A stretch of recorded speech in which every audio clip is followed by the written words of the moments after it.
moving on, the injuries been piling up in the playoffs.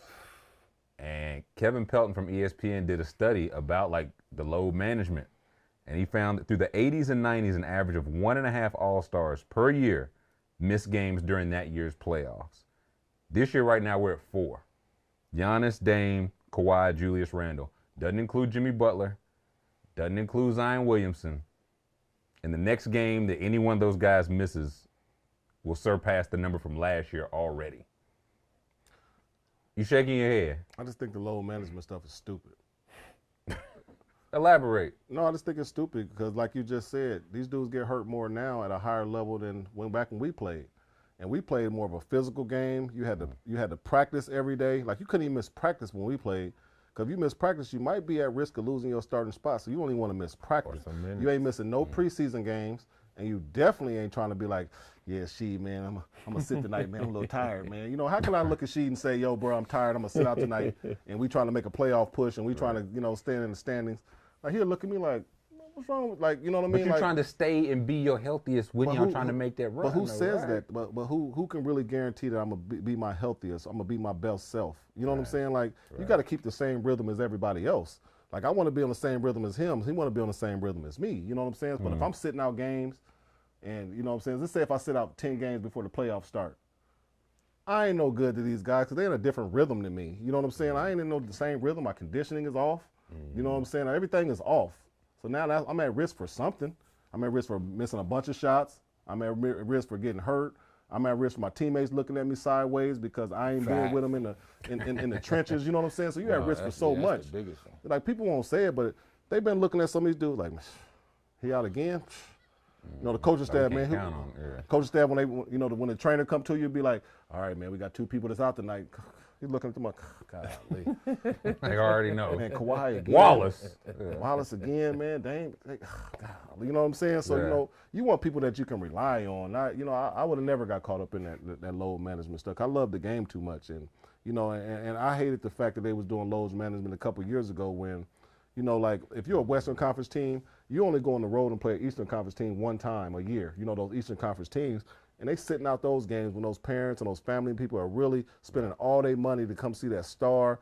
And they get there and they got their jersey on and they ready. And Steph Curry, Bron, and all this, that. And they be like, late game scratch. Bron's not playing.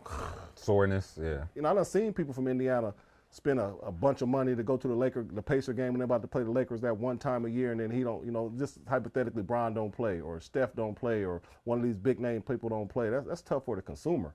Right. So you got to play for them. You know what I'm saying? That's why I respected Kobe so much, because Kobe, I don't care if he had a torn Achilles, he's trying to play. Man. You know what I'm saying? Like, because he understands the biggest picture. Like, it's bigger than just me. You know what I'm saying? Like, he gonna be all right. I'm gonna be all right. I make $50 million a year. Like, you know what I mean? Like, I'm gonna be okay. But these kids that you aspiring, you know what I'm saying? Like, they're not gonna be okay. And that's what I don't like about the load management stuff, because it's bigger. It's not really load management. It's just like, I want to protect this guy for the run later on, and it don't really guarantee that he's going to make a run later on. Right. You know what I'm saying? So it sucks because if the motherfucker's sitting out too much during the season, you ain't going to be able to go into the playoffs. So just ramp it up. Like that. It's a joke though to me. If you're hurt, all right, cool, sit out. Right. Mm-hmm. You know what I'm saying? Go ahead and sit out. For however long it is for your injury, nurse your injury, whatever. But I'm in 1,000% in what you said. Like, yo, that's unfair to the fans and the families. Like, I done worked, for the last 3 months to be able to take my 2 sons to the Laker game, and they got their jerseys and this and that, and now that star player isn't playing, and they over there on the bench, they just chilling, iced out, eating and all that shit, laughing and playing. Yeah, and you like, damn.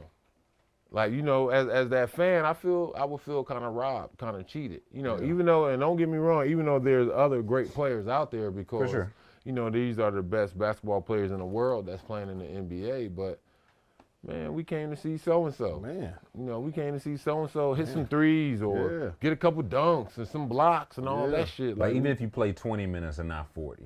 That, we got to see you play. Even if you play 8 minutes. Right.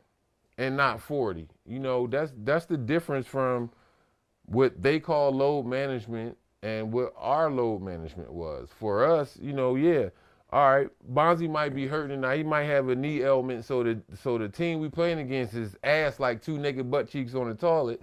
Then, so we like, all right, Bonzi, you know, for if it's that deep, then Right. you know we're gonna be like, all right, crazy, you know, man. coach gonna be like, give us a couple minutes, you know. So Right. it ain't like he gonna go out there and try to kill for those 8 minutes. Just a but little something. he out there to the point where now you got the fans and, you know, taking the pictures like, yo, man, I got the Bonzi jersey on, you know. The picture he out there is an action shot that's blurry, but I was got there. it, yeah. You know what I'm saying? That's what it is. Now, I don't want to take no fucking shot at cats eating hot dogs on a bench. Yeah. And they outfit off, yeah. That's the pants. And Yeah. The skin tights. Yeah, that's their pants. Man, this And, man you know, is- they sitting down. You don't know fashion. Like, This man is stupid, man. That's fashion. no, it's not fashion. But, no, I ain't paid to see that shit. Right. I don't want to see no big motherfucker sitting up there in some what's the Buddha jeans they had, True Religions. I don't want to see no motherfuckers, big ass motherfucker sitting up there in that shit.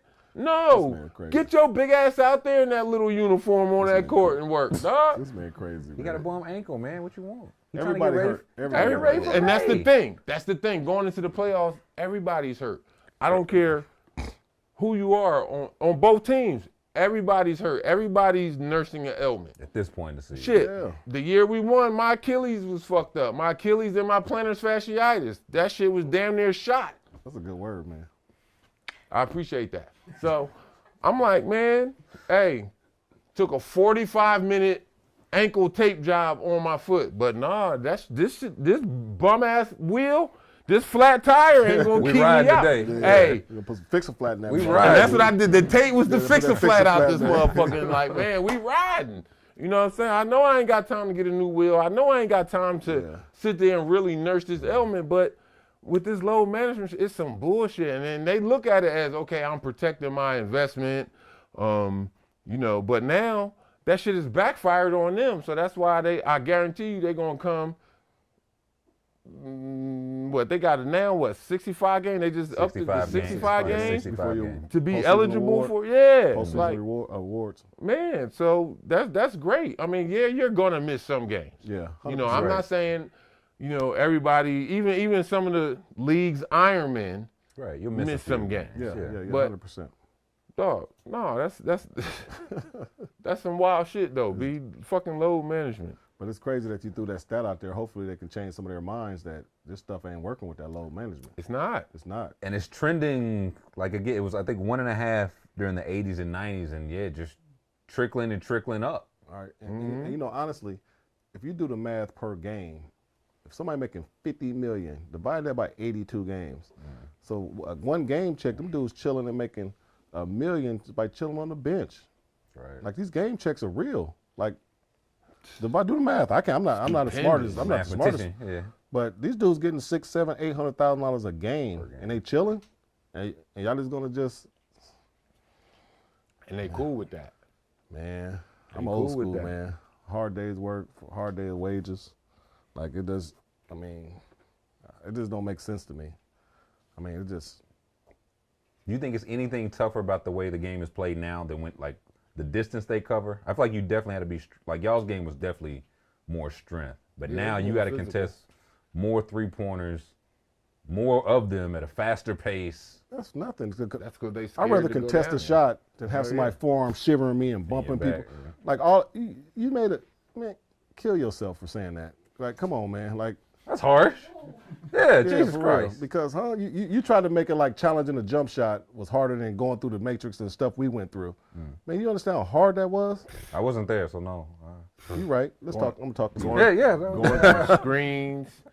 You know, you trying to get and then also think about it, it's a meme floating around out there somewhere I saw on the ground.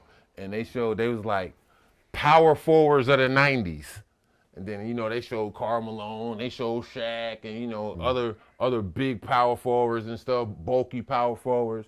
And then they was like power forwards of the 2000s or now from this era. And then, you know, they showed my man Chet. They showed Wamba. And I'm like, But yeah, you had a whole different culture back then. You know, guys really took it into guys took it personal for their physique.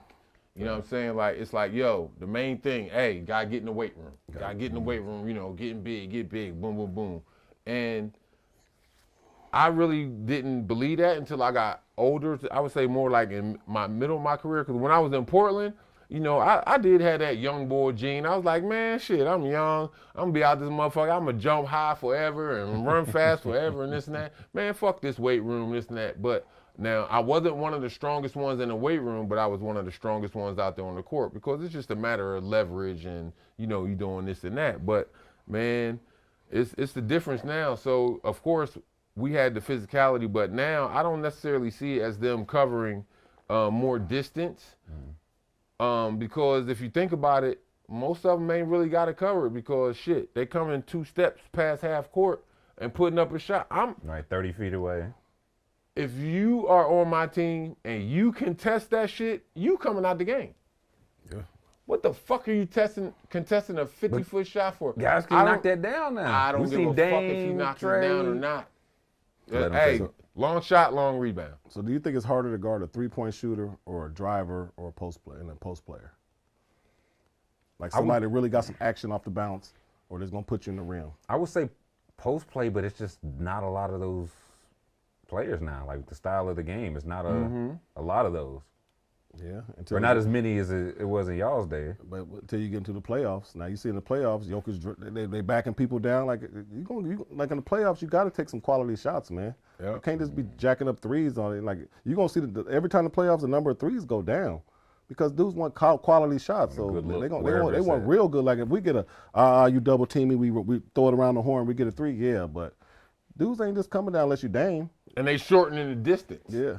You know what I'm saying? Like in the regular season, yeah, they launching, you know what I'm saying, them Scud missiles from far away. But different. During that playoff, they value that possession a little bit more. So, all right, let me step in some. You know what I'm saying? Let me step into the normal 3. Getting the post, getting that mid post. Let's create some double teams, let's create some mismatches, and then we might throw it around the horn. But they're going to start in that post. They're going to get in that post for sure.